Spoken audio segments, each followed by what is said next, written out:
We're used to the idea that all countries participate in the competition for air superiority, and the United States wins. However, there is no less intense competition within the state. The 6th-generation fighter, codenamed NGAD, is already claiming the place of the rather mature F-22. This aircraft is already in the process of being developed, the least noticeable engine operation, the best stealth, laser weapons, and while the F-22 is launching a missile, unmanned NGAD satellites are ready to destroy it. But is everything really so great on the NGAD aircraft? The U.S. Air Force plans to sign a contract this year to develop and organize the production of the first NGAD prototype.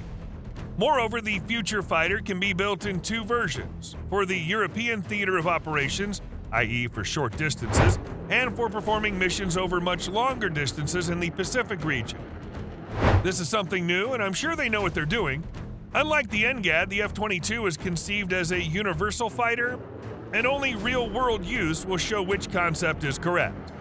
The NGAD program grew out of the Air Dominance Initiative study that was completed 10 years ago.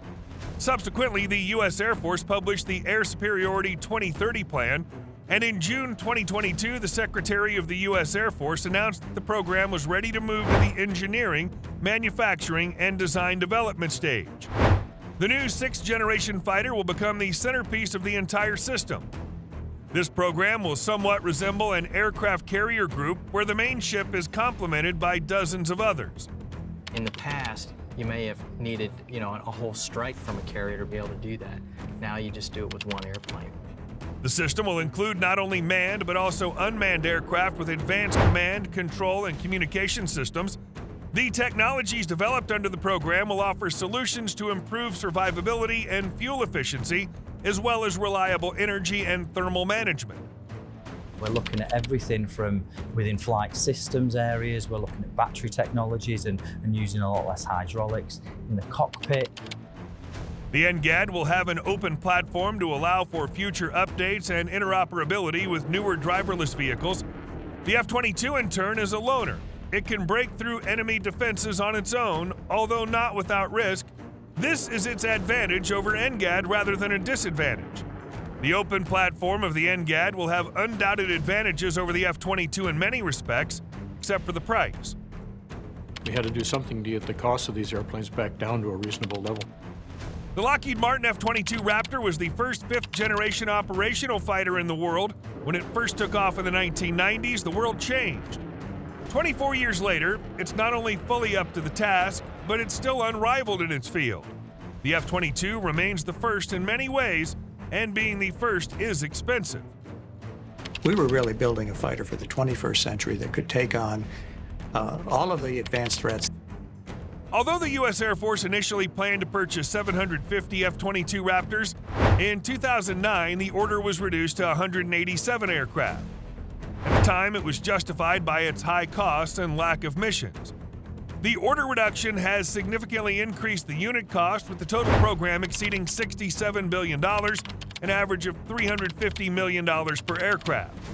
This made the F-22 not only a technological miracle, but also an example of the high cost of developing and producing military aircraft. The actual price of an hour of flight is $68,000, which is half that of the legendary B-2. But the NGAD program will require $16 billion over the next 5 years just for research, development, testing, and evaluation. The U.S. Air Force has requested $2.3 billion for the program in its fiscal year 2024 budget proposal. The U.S. Air Force intends to initially purchase 200 NGAD fighters and 1,000 unmanned combat aircraft, assuming the use of 2 drones for each NGAD fighter and 2 more for the 5th-generation F-35.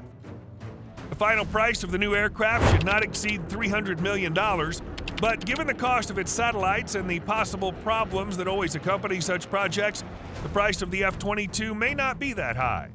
However, the high costs are only a consequence of the cost of the technologies that are incorporated into the aircraft, and one of the main points that characterizes the latest fighter is its stealth.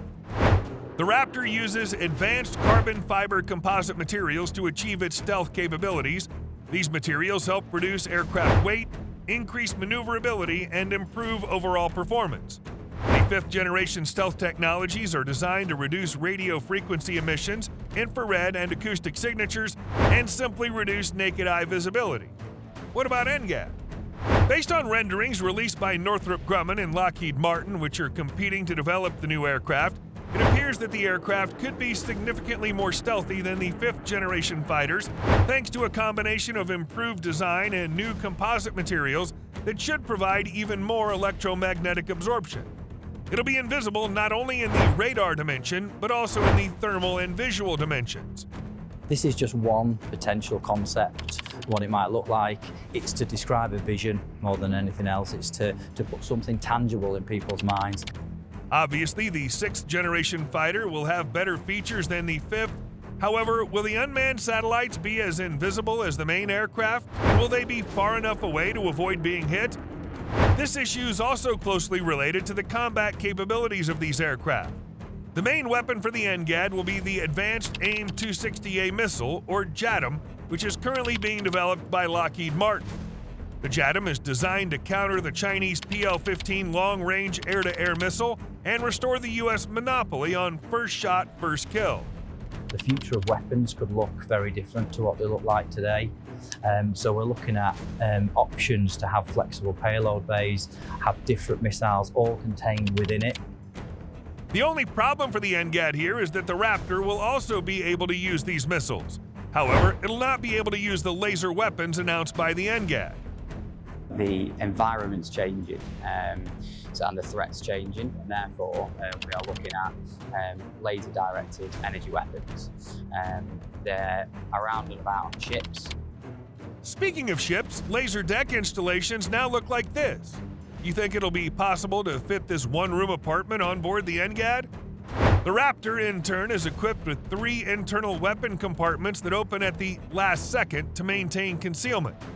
Its side weapon bays provide storage for 2 AIM-9 infrared missiles with heat sensors, and the main bay holds 6 AIM-120 air-to-air radar missiles, or 2 GBU-32 JDAMs and 2 AIM-120s. However, this is only the tip of the iceberg, as this aircraft can integrate with most of the U.S. Army's airborne weapons. You walk around the airplane, everywhere you look, what you see is something that's designed to do the job in the most efficient and effective way, and no wasted space, no wasted capability. It's truly an airplane.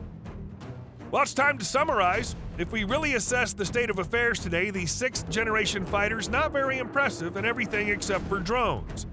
Given that this technology does not exist so far, the F-22 confidently holds the lead as of 2024. I hope that a technological leap will be made over the years in the construction of the next generation, because the sooner we see the 6th generation, the more interesting it'll be to imagine the 7th. We hope that by then you'll continue to watch our videos, like them, and share them with your friends, because that's what we do. See you soon.